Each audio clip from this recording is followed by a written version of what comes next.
Doing a creator spotlight for Little Arty, who's with me here today. Hello. Thanks for having me. Not a worry. We were just going to sort of dive into your art background, what got you interested and all that sort of stuff, and talk about you for a bit. Okay. Well, this is a new thing for me to talk about me, but sure. Let's get started. Where did you want to start today? Well, I'm thinking we start pretty much from the start. We've got a little bit of a document here just as a bit of a guide. We've got here that when you were a child, you were pretty hands-on, like to be involved and weren't sort of shy about getting your hands dirty. Yeah. I mean, if you spoke to my mum, the story that she's told friends and my spouse is that, I was quite hands-on with blue tack as a kid. So we sort of sitting in front of the TV just with a ball of blue tack and making stuff. I also loved, we had a random box of hand-me-down Lego as well, which was really cool. So I would just make stuff in that. And, I even think I can vaguely remember making mud pies in the back garden kind of thing, and having a sand pit. And I think it's just always been a bit tactile and hands-on. And I don't know, maybe art was just a natural progression later on. But, I mean, we did have a neighbour down the street that we used to live next door to that was an artist, and she would do oil paints and sketches and stuff. So I did spend a bit of time with her growing up. But I'm not sure if that influenced things on a subconscious level, but I never really sort of thought about it as being a direct influence. It wasn't a goal of yours to I don't think so. I mean, I always thought I was going to be a bit taller than 5 foot. And, growing up watching basketball, you kind of think, oh, cool, you'll do something like being like a sports person, or, I went through a phase of wanting to be a horse rider and equestrian thing because that was, the Olympics back then. And, as a kid does, you go through all these things. I never think I directly set out to be in the creative arts. It kind of just, life went that direction. So I kind of went with it. The series of doors that opened on your way eventually led you to where you were? Yeah, I think that would be the best apt description. It's just circumstances went that direction, so I kind of went with it. Yeah, speaking of series of doors, though, so education, you've got here, you passed year 12. Yeah. Passed is, just. I mean, that's enough. That counts. I mean, it was a case of, I went through and did, backtrack a bit. As a kid, I was always sort of the odd one out.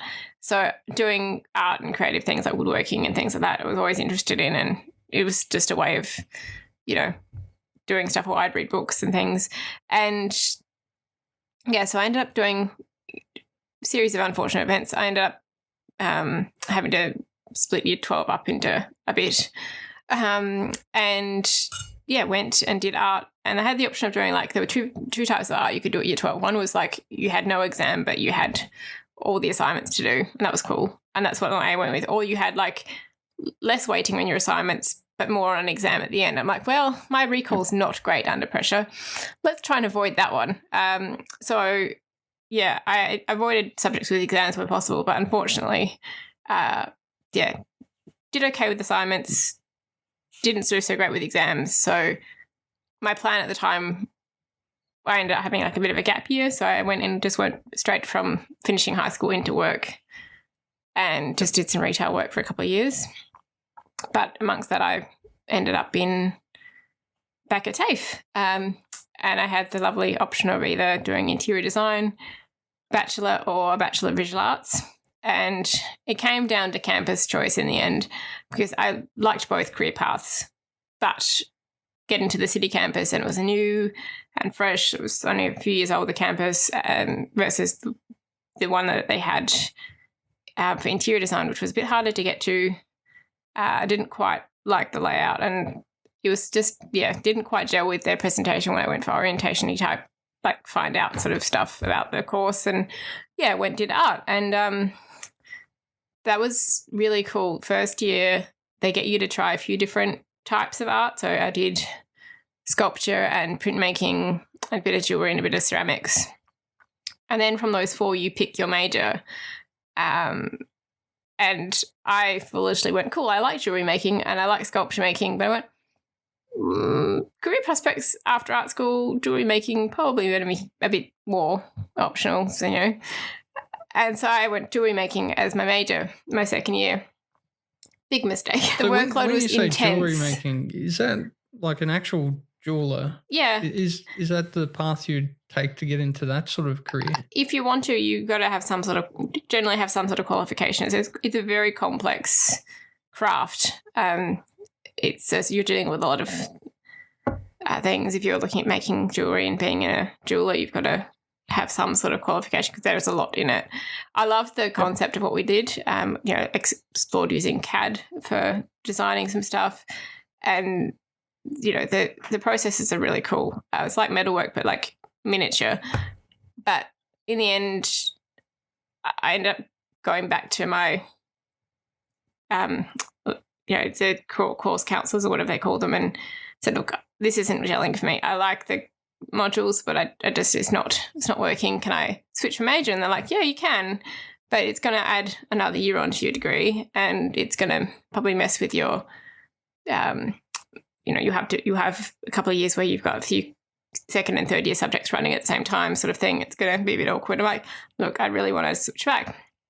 Get back downstairs and switch the major, and went into the sculpture department. And basically the sculpture lecturer was, I think, Andrew Stock at the time. He was like, I always knew you were meant to be here. I knew you weren't it's like, I knew that you needed to try that, but I knew you were meant to be here. He's like, you're such a small person, but you dream such big ideas. Because I was the smallest person in the TAFE in terms of in the art sector and stuff. And it was just like, yeah, his approach and the approach in the sculpture department was, you've got research, but you've still got to go with your gut instinct and trusting that even if, you're not sure if it's the right direction, and holding your ground on things. So it was really cool because in the sculpture department I learned about not just timber working, I also learned about like stone carving, working with clays, making molds for things. They even had, I think they've still got it as well, a forged for casting bronze pieces or aluminium. So it's like a whole like world of places to explore. And it was just like really, really fun. And it's like, I've still got skills from art school that I've learned and I've used today. It sounds like it is all a very good experience. Yeah. Even the bits that you didn't sort of, like the jewellery making, for example, even though you didn't sort of get the qualification, it sounds like you still enjoyed the experience of doing it. Well, I mean, there's a lot of, with all art, it's all a bit of magic and a bit of science to it. So, so with jewellery making, you're using similar tools that you would do with the larger scale metalworking. It's just they're smaller and it's more intricate. And with, say, ceramics, there's a scientific process because when you take the clay that's partly water, you dry it out and you put it in a kiln and you fire it, which is basically like a high-tech oven, goes to like, over 1,000 degrees. There's a science in terms of the particles of the clay fusing together and, science with the glazes that they make and stains and colouring of clay. It's all very...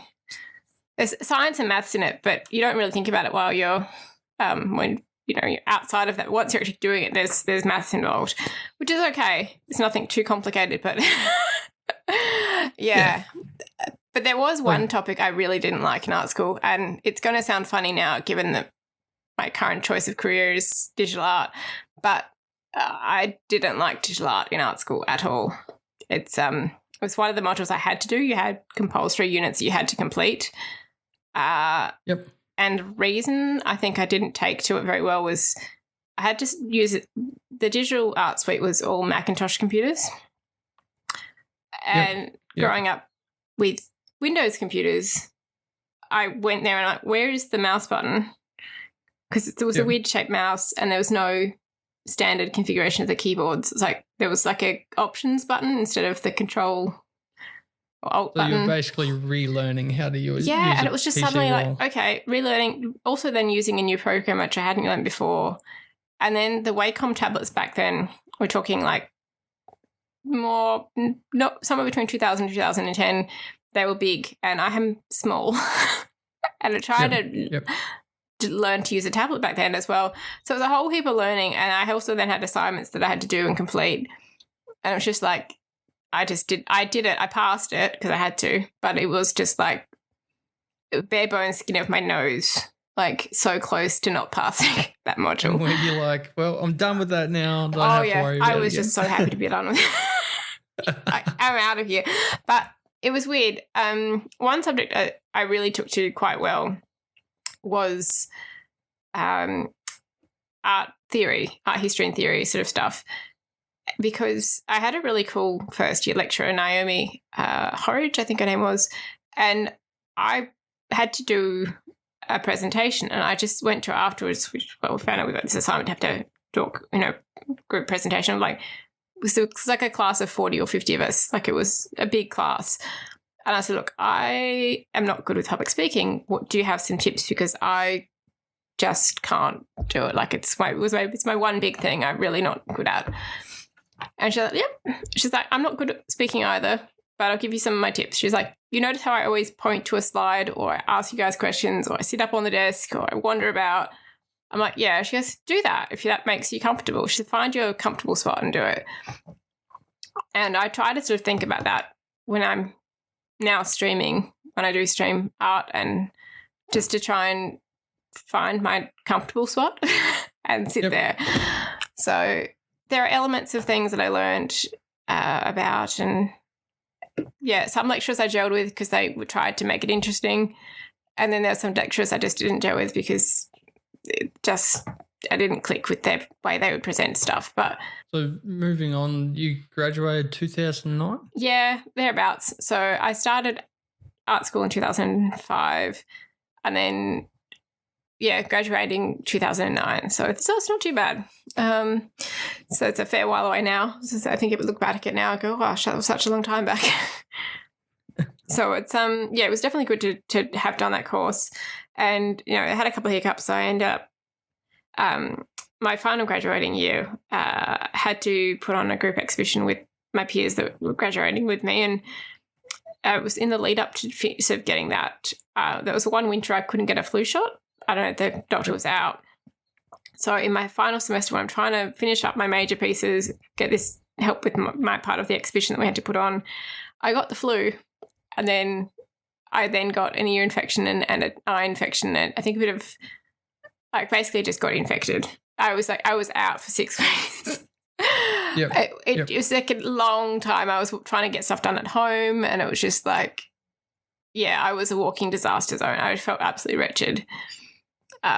So to get things finished, in the end, I was just relieved to get that done and not have to extend my degree, but it was looking a bit touch and go there. Life lesson learned, get your flu shots. And so after you left education, was back into retail? Yeah, well, so I finished, got my certificate, and I was just feeling a little bit like suddenly you've been out of this, like, in this incubator for 3 to 4 years where you've got all these creative people around you and you've got this huge creative energy. And I got out, finished my graduation, and I was creatively a bit wiped, but also like, now where do I go? What am I going to do next? And so I went and did some volunteering with Red Cross in the city for a bit in one of their old buildings that's no longer there anymore, doing admin work, helping them pick other volunteers. So how's that? And then I got some work at one of the big retailers in the city.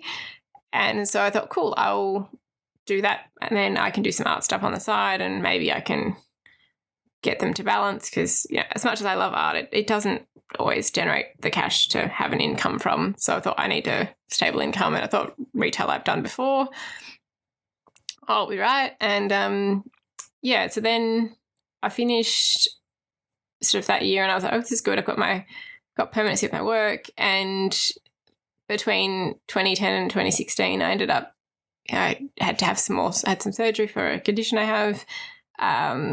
Had some management and staffing restructures at work. I tried to go into like a business diploma 1 year, and then the store went through a major reshuffle. So I got a different manager, and my previous arrangement didn't quite line up with her approach to rostering. So I kind of had to nix that, unfortunately. And then got a different job with a different company that had promised like work-life balance and things, and didn't last very long there because I didn't have the work-life balance, and I kind of burnt out rather spectacularly. And quit while I was on sick leave. So it was just, those 10, like between 2009 and 2016, it was just like, trying to get that balance to get art in. And sounds like it was a bit of a roller coaster, to be honest. yeah, I would say roller coaster would be a good description. It was definitely a bit of chaos. So amongst all of that, I realised I just decided I'm going to have to try either go back into retail and just do retail and try not to do both, or do I do art and try and get that off the ground and really, give that a shot. So was that about the time that you I can't remember what the scheme was called now, and you've told me so many times, new enterprise incentive scheme? So at that point I hadn't gone into the new enterprise incentive scheme. I was still trying to just do it off my own back and my own savings, and put into practice a lot of the stuff I'd worked out what I wanted to do. And then amongst that sort of trying to work out what I want to do as an artist, I found out about Twitch, which was about 2016. My partner, Jackson Midnight at the time, was doing sort of watching people play video games and watching streams. And I was like, oh, this is kind of cool. And then one day, like, I was just deciding, I wouldn't mind making an account. So I'll make an account and I started having a bit of a wander around. So it's like a kid in a candy store going, oh, well, what's this? What's that? What's that? And discovered the then creative category. And somehow in 2017, I managed to start streaming just some drawing and illustration, sort of fairly loose style. And I theoretically shouldn't have been able to do that because my internet was like 10 download, I think just under 1 upload. And it was like an ADSL internet, copper wiring and stuff. I don't know how I managed to keep it up. Had a very basic webcam and a PC that, looking back at it now, I'm surprised my little laptop there managed to get up for a stream because it was an i3 processor. Yep. So I still got that laptop. But yeah, that little Asus, far out. Really had its tongue hanging out when you. Oh, look, it held. I worked out that I couldn't stream any time close to 3 p.m. on a weekday. So if I got a stream in, it was generally after everyone had gone to work and well and truly before the school run was going to start. And then I get good time of internet. But if it was raining, forget it.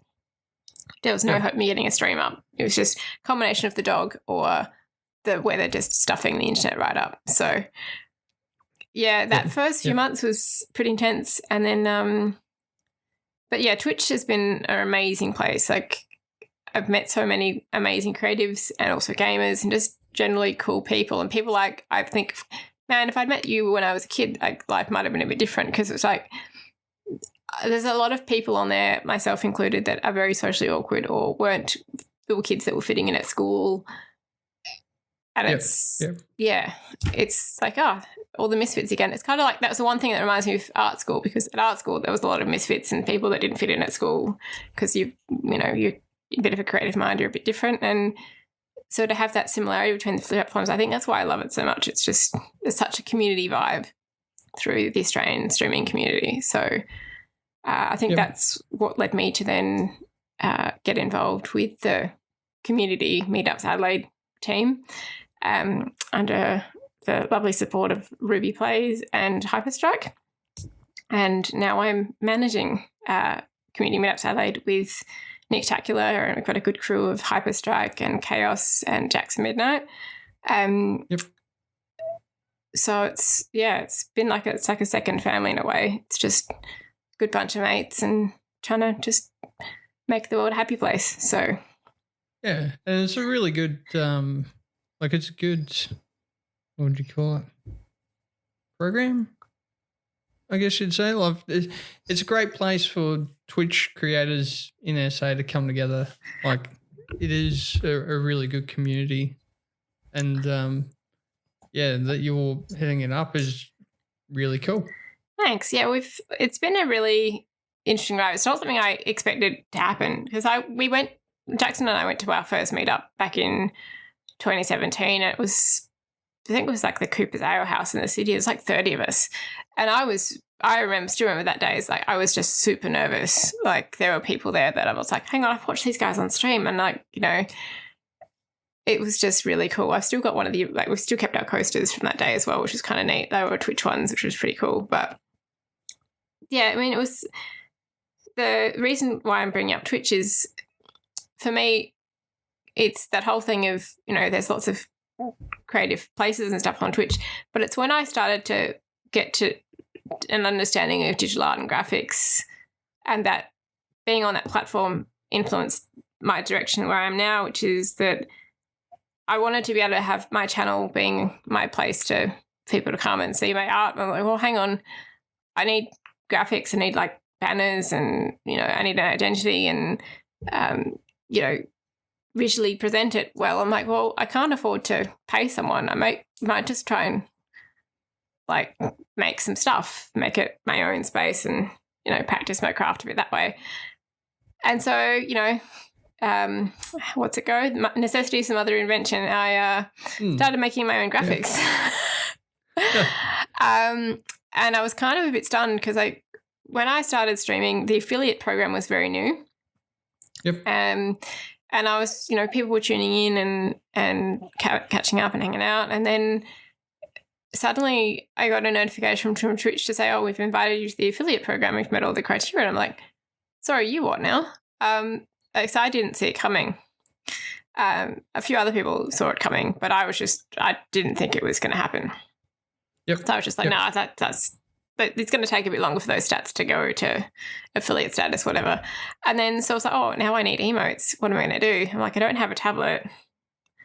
I'll just see what I can make. So I remember busting out GIMP, getting a few template shapes happening, and working out how to mask layers of textures and things. So I made my first emotes with a mouse and GIMP.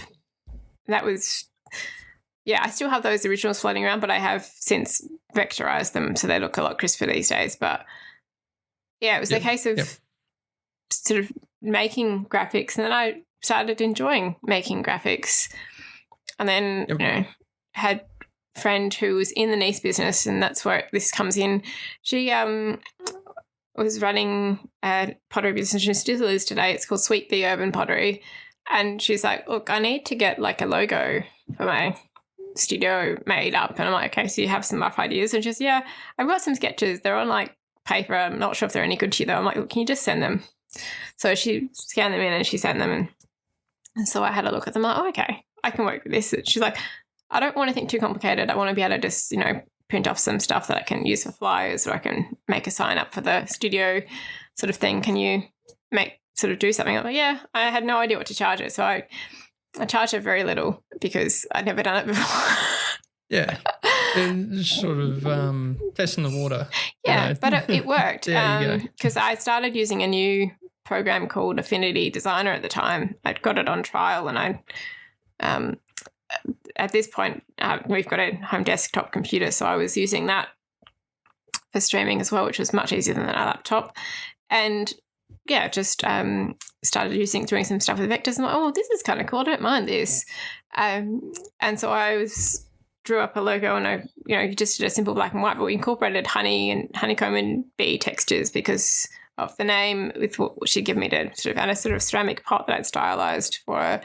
And yeah, it's still a logo she has today, and we've done a few other items on that one. But that's one of the things I got started in terms of like my logo design work and graphic design. It's still one of my most favorite pieces for sentimental reasons. But this one same friend got me to then consider the niece program about like 2018.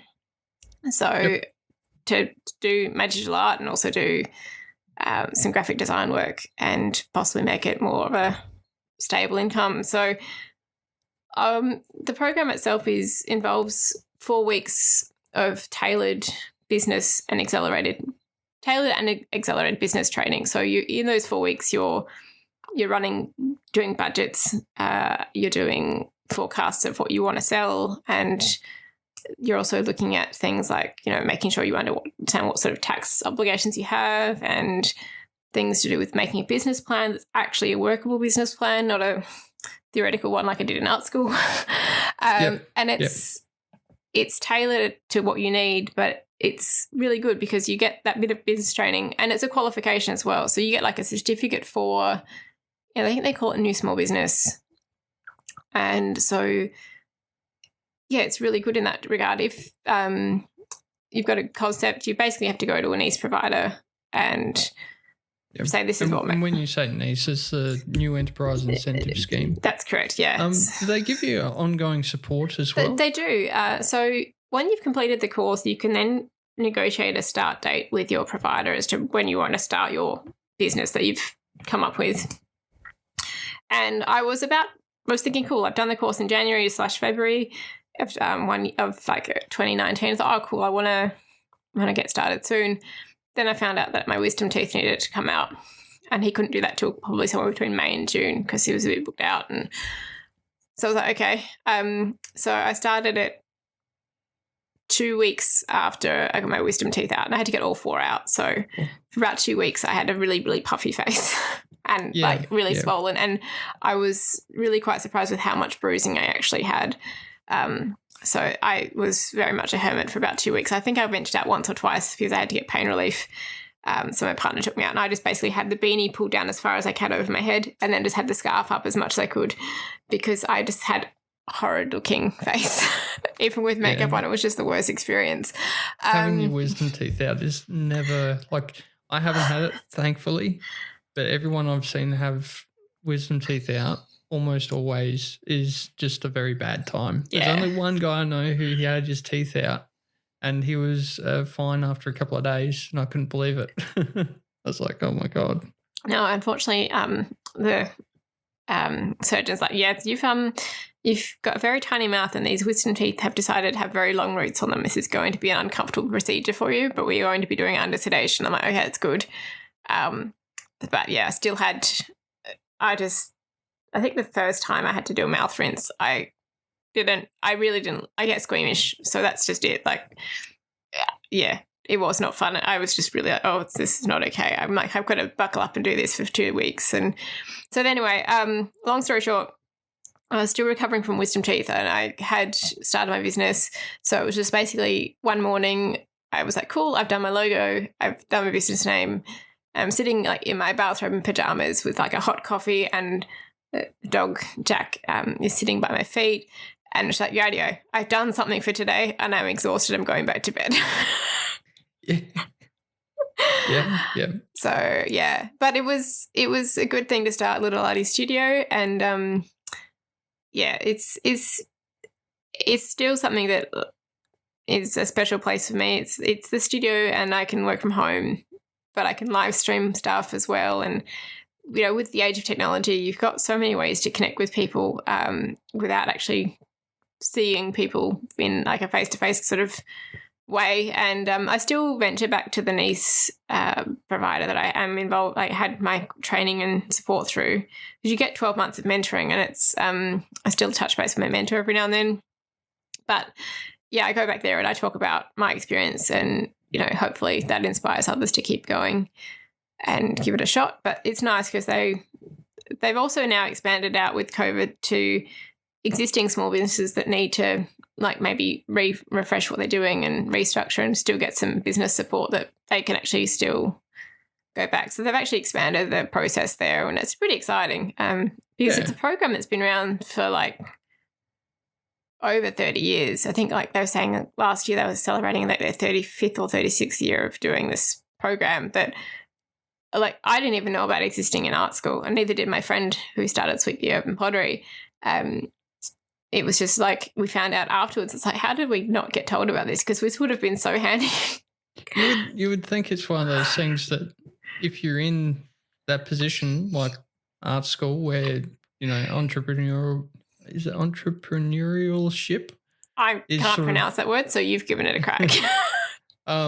Is sort of like commonplace. You'd think they'd be pushing programs like that to try and help people find their legs. Yes and no. I could tell you a bit of a, what's the word I'm looking for? Analogy? No, not story. We'll just go with story because I can't pick the wording. I was doing a module in art school. It's called professional practice.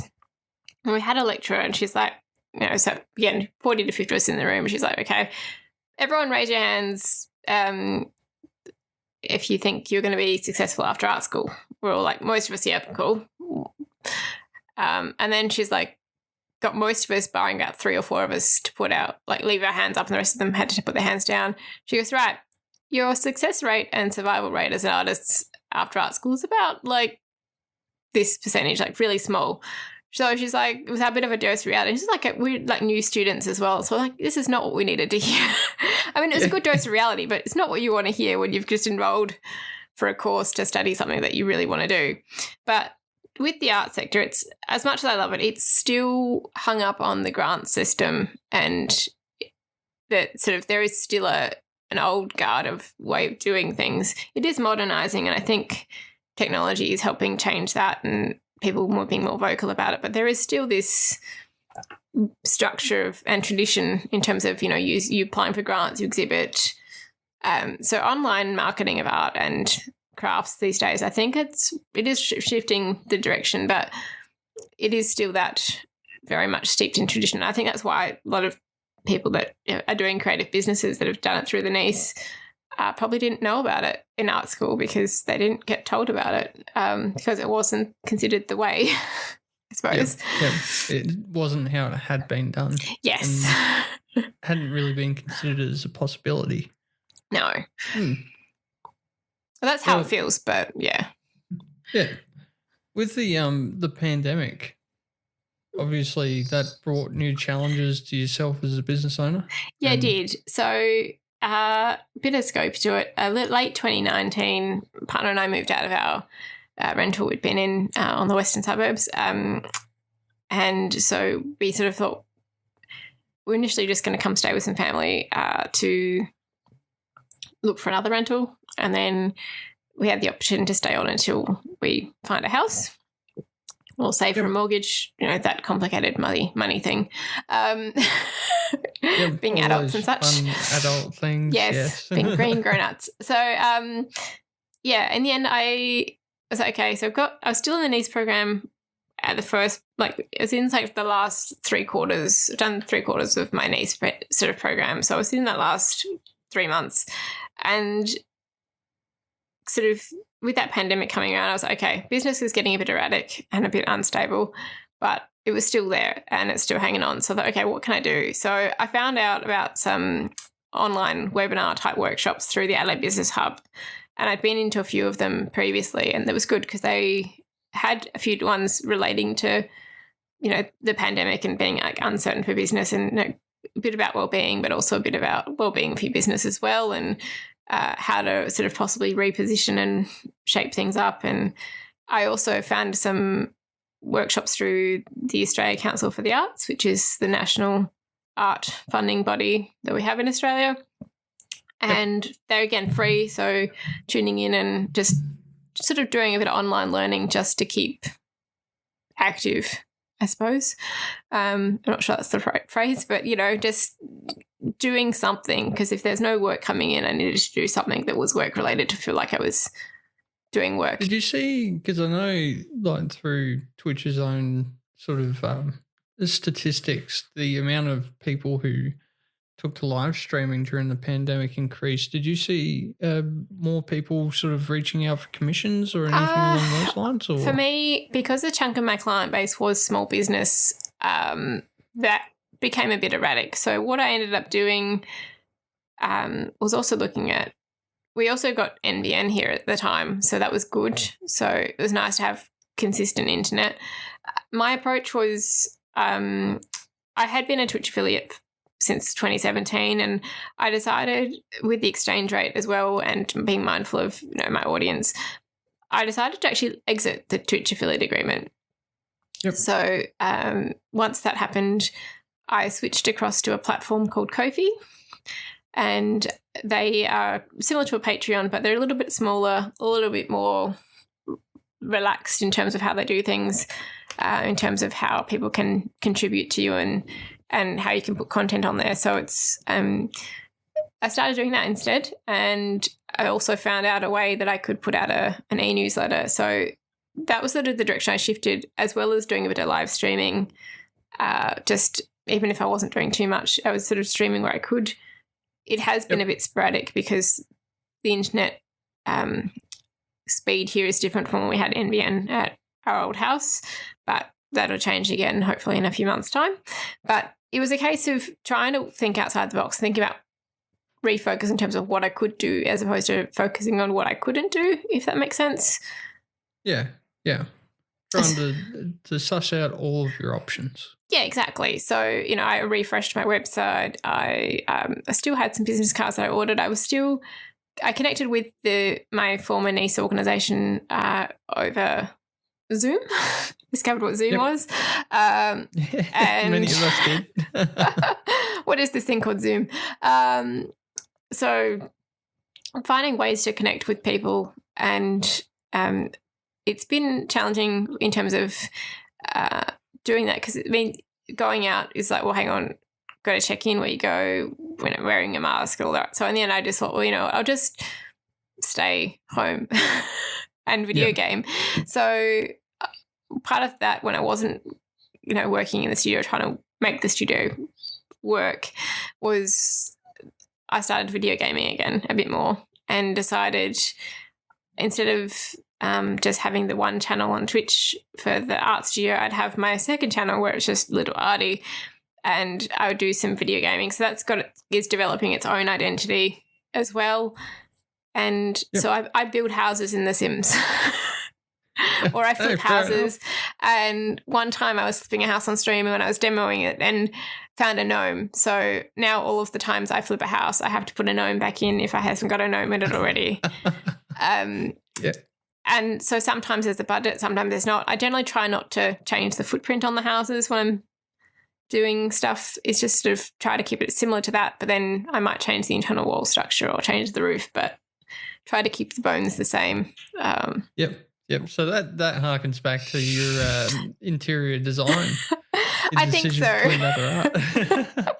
It's a creative outlet for an artist. So artists have to have outlets too. So it's something I do, and it's been a bit of fun, but it just helps the brain switch off, I guess, from the studio head that I have. So because for me, when I stream on my Little Arty Studio Twitch channel, for me that is work. So it's like you're in my workplace. It's like having an open studio but virtual in a sense. So people come visit, we hang out, we chat about things.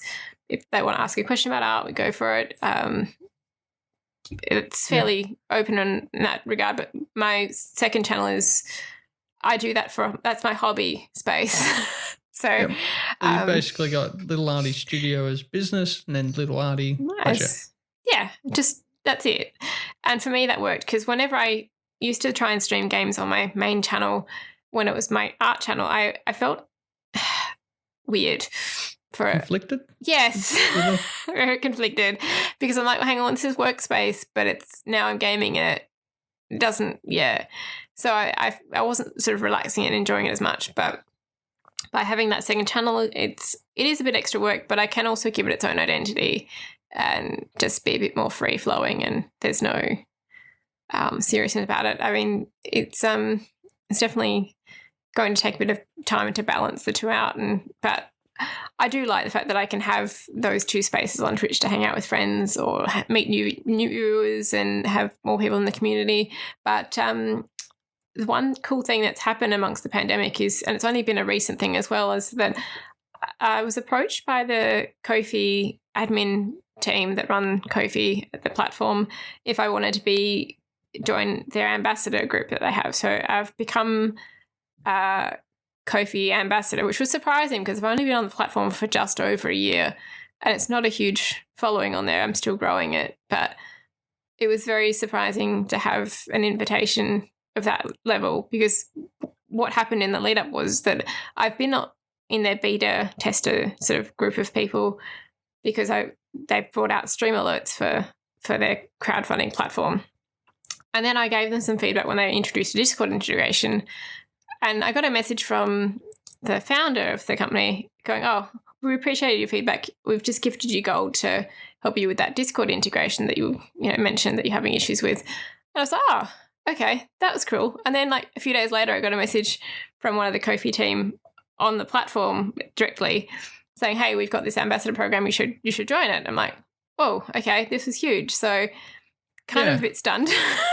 So are you sort of like a community go-to as far as like if someone were to ask, what can I do with Kofi and that? Yeah. You'd be one of the people to speak to? Yeah, absolutely. I mean, Kofi's got quite a number of ambassadors, but it's just really quite an honour to be invited to do it. So, I mean, anyone who wants to sort of start crowdfunding for their whatever they want to crowdfund for, they can do it on the Kofi platform. And it's a case of, as ambassadors, we get a special little badge and we get a couple of special graphics that we can use on our social medias and things, and a few other special gifts. I found out that periodically I'm allowed to gift an upgrade to the platform to people, which was really special to be able to do that. And it's nice to be able to sort of surprise people in that regard. So, but there's a few other things that they're also part of being an ambassador is also helping the Kofi team develop the direction of Kofi, which is kind of cool. So it's a bit special in that. And so because they are trying to grow the platform and make it more user-friendly. I mean, it is very user-friendly to start with. I like the fact that you can set the donation amount that someone can give you, or whether it's like a one-off amount or if it's like a recurring amount. It's very flexible. And for a while with COVID, I had mine down at $2 Australian, and it's very much instant. They don't take a cut. And so that for me was a really good alternative to Twitch, because it meant that I could tailor the donation amount or the contribution amount from someone who wanted to support my content into Australian dollars for starters, but also make it more accessible and affordable, because that's my overarching goal of my studio, is to make art accessible and affordable. I think that's why I like doing the digital art and I like doing digital graphics, because someone who needs something for a stream or a small business starting out, who may not have the, big wads of cash of a big business, they shouldn't be limited with what they have in terms of choice with art or design options. And that's why I love working with small streamers like myself. And I shouldn't say small, I should say emerging streamers, but I am small, so literally am small. I like it both ways. So, I have it both ways. But it's a case of that's what I like working, and I'm working with people in that regard. It's because there's this wonderful thing that emerging streamers have and new businesses have, and that is they're hungry for it. They've got a passion, they've got a drive. And it's not to say that larger businesses or larger streamers that are more known don't, but it's a different edge. So, working with a streamer who's just got affiliate, who's just really wants to give back straight away to their community because it's a need, or a new business that's just had a massive growth spurt and they want to just refresh their graphics, that for me gets me really excited, because it's like, this is, okay, I can understand that drive. I can relate to that really quickly. And, you just want to do your best for them, but at the same time, make sure that it's what they want at the same time. So there's a lovely balance, but also I get passionate about it, because when I was looking at starting my own business and looking at costings for things, a lot of things, costs add up. And so for me, I try to make sure I package things nicely together, and where I can, I might chuck in a little Easter egg of something they weren't expecting, but I kind of knew they wanted. So I like doing that. It's a bit of like, here's a surprise. So yeah, give that sort of friendliness in it. At the end of the day, I mean, I saw it on a social media page for a person I've sort of encountered with the LA Business Hub. It's the whole notion of what you're actually selling isn't necessarily what your product is, but it's what your value is. So for me, being affordable and accessible for someone to access that creative piece is a form of connection, because you're trying to, there's a rapport and a connection you've got to have with your person that you're working with in terms of your art. Like we talked about in the previous podcast about art and graphics, about communication is really important. It also builds that rapport, and whether they're going to come back to you for some more work, or whether they, word of mouth is such a strong thing, even on the internet. I think it's even stronger than it was back in the 90s when pre-internet days. Yep. So very true. Making sure that you leave them with the best impact possible, so that they're really happy, because negative word of mouth, these days can just absolutely nuke a business, big business or small. Like it's toxic. At that, I might call this to a close. Thank you again for being with me with recording this podcast. Just obviously you know them better. Where can people find you on the internet? littleartystudio.com.au is the best place because you can access my social media from there. You can even drop me a message on there. I also have a link to sign up to my newsletter. And I have also some of my previous work on there, although I will be adding more to it in the coming weeks. And yeah, that's probably the best place. And if anyone wants to submit other topics or questions to the podcast, they can send it through to media@bigbrainmedia.org. And yeah, we will leave it there. Thank you very much for joining me. Thanks for having me.